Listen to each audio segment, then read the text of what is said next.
here's some information as far as color and supplies. Like I mentioned before, the instructions are in Japanese, so it'll say use number 1, but of course it doesn't tell you what color it is.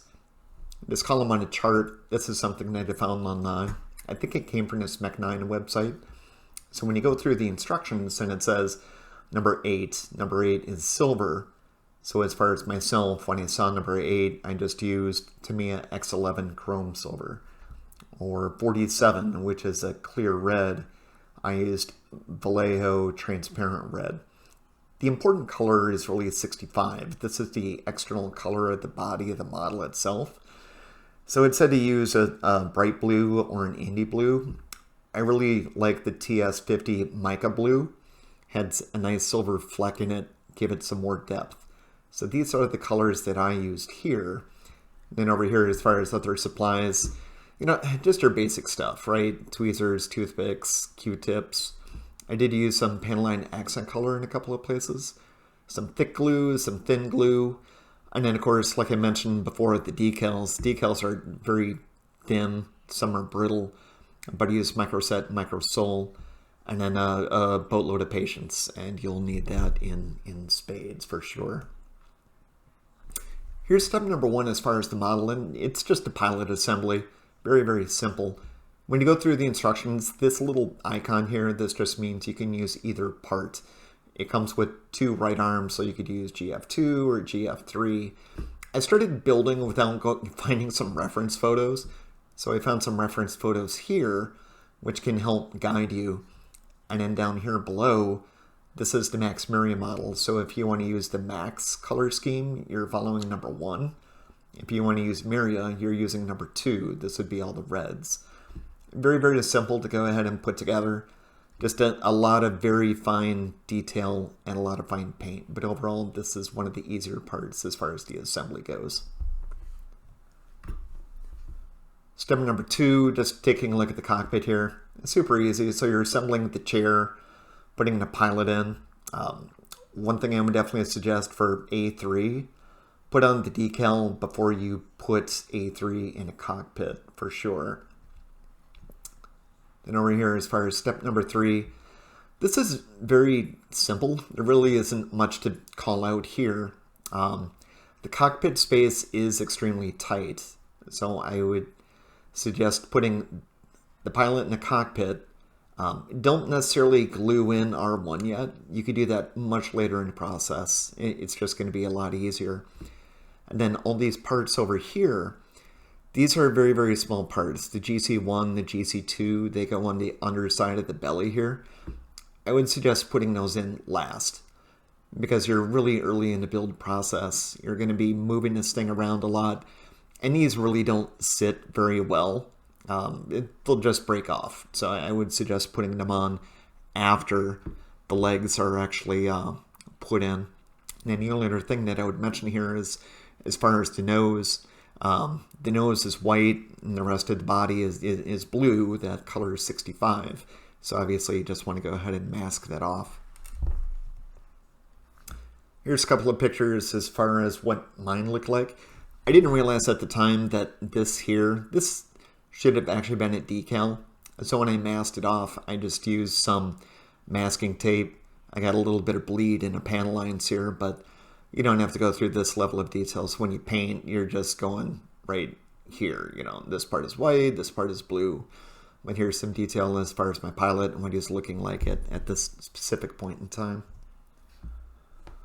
The wings are super easy, guys. Look, you know, B4, B11, and then you're putting in, you know, like R9 over here, and then these 2 little plastic pieces, but very, very simple.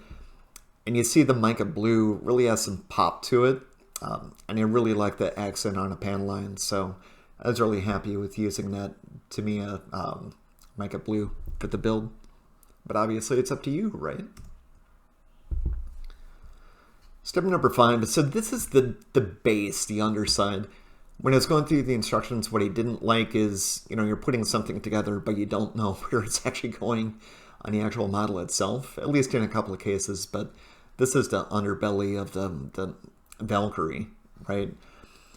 Lots of parts here. Really, the only thing that I'd want to call out, obviously you have some really tiny gears, and then you're aligning the B10 and B8 to go in with the gears.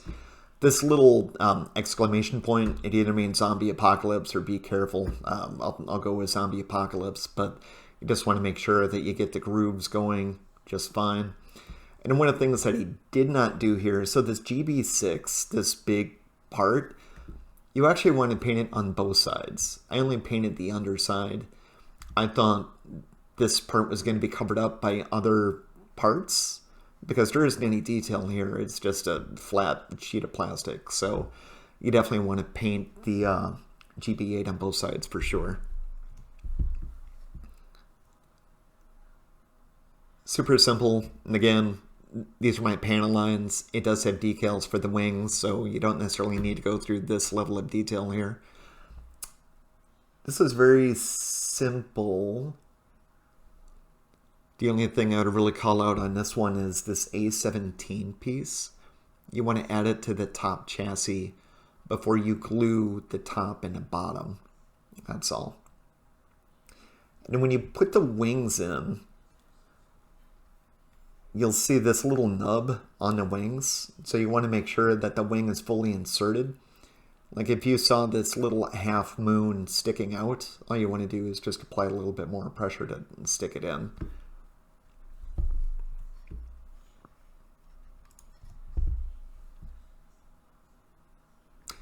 This is, I called it the auxiliary engine. So this actually sits on top of the Valkyrie between the two main engines, but nothing to really call out here. This was actually a very simple part.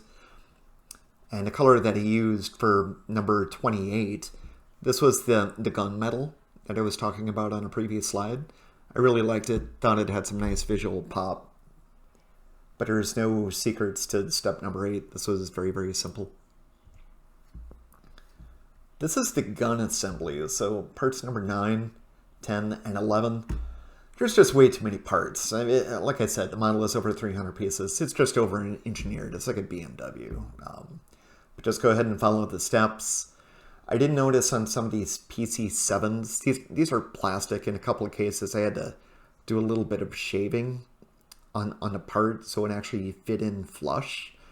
Not all the time, but just in a couple of cases. But steps 9, steps 10, steps 11, all very straightforward, not a problem. Step number 12 is the head, and this goes on the underbelly.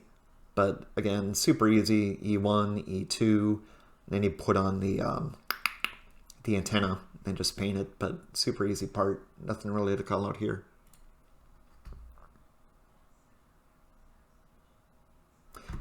This is the beginning of the leg assembly. So step number 13, really what we're talking about here is this part right here. So again, it's going to be blue, and then you see, well, it's on another slide, but you're going to have one side just be white, and the other sides are going to be all blue, but very simple. This GA5 part, it only fits in one way. And then you're putting on GA9, you can go ahead and glue it together. You put in this GA4, and you color it gray. This is the sea gray, I think is what I used on a prior slide, but this is what it looks like when it's all put together. And this is where it goes. Again, this is the top of the leg. This GC20 part, you can put it on a little bit later if you want, really doesn't matter. But GC20, you see it doesn't sit flush, it kind of sits like halfway.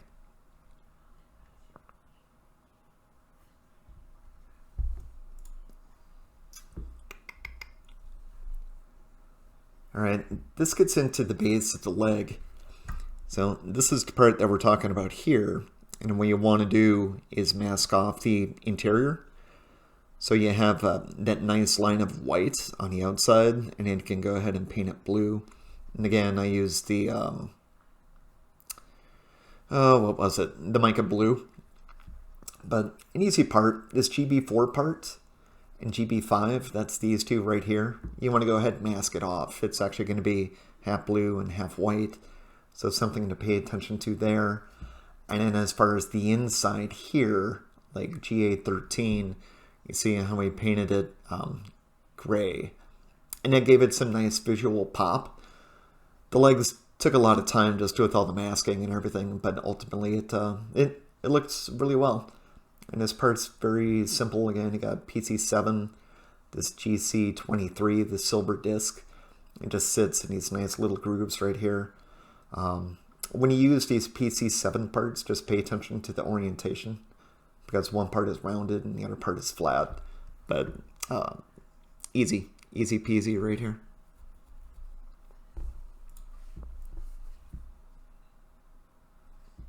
This continues on with the leg. Step number 15, these parts I found to be really, not faulty, but it's just not made very well. It is definitely really important that you get this step right. This is one of the weakest parts of the entire build, and if this part is not done right, the leg is just going to collapse. So you really want to pay attention to this. Make sure everything is snug. 16, super easy. Again, you have some of these PC7s, and then there's going to be a section here that's going to be in white. So just pay attention as far as masking off. Step 17, very straightforward. This little gear, this GC7, fits in a little oddly. This is GC7, so he just gave you a cross section so you could see where it actually fits in.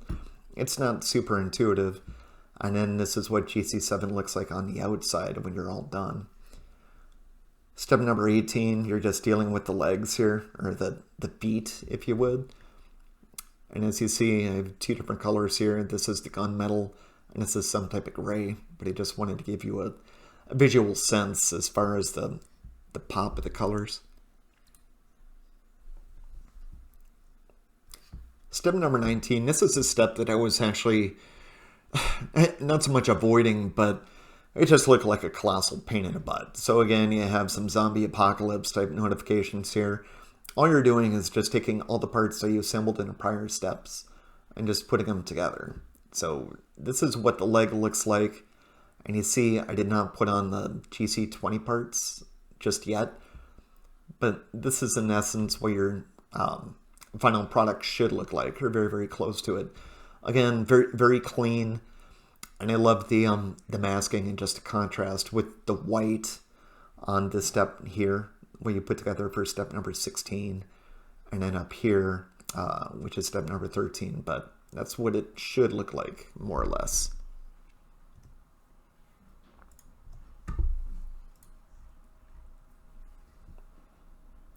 This is the outside of the leg. Not much to call out here. So this is what mine look like.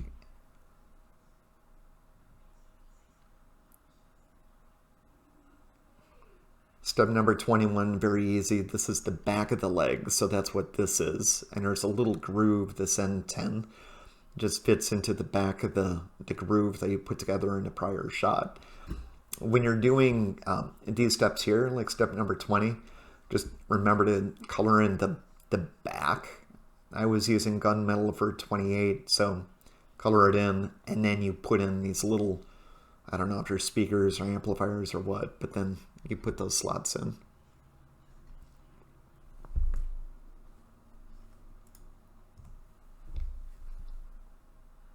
This was super easy. You'll need some glue to put this number 20 piece onto the leg. No big deal. And this popped in really well. The last part that you put together in step number 21 fit into the back leg just fine. Here's a shot of what my legs look like after I completed this step. If I were to do it again, you remember before I was talking about painting both sides. Here I obviously didn't do a good job as far as masking off, so I definitely would have handled that differently if I were to do it again. Oh, and don't forget the stripe decal too. Step number 23, this is the beginning of the shoulder area. Very simple. You have two of these PC7s, they go in between. GC21, 22, but snap together. That's what it looks like. I didn't paint the inside. If I were to do it again, I probably would have. And then step number 24, Arguably one of the easier steps in the entire model. You're just taking these two, and you're going to have two, one for the left arm, one for the right arm, but that's what it looks like when it's put together.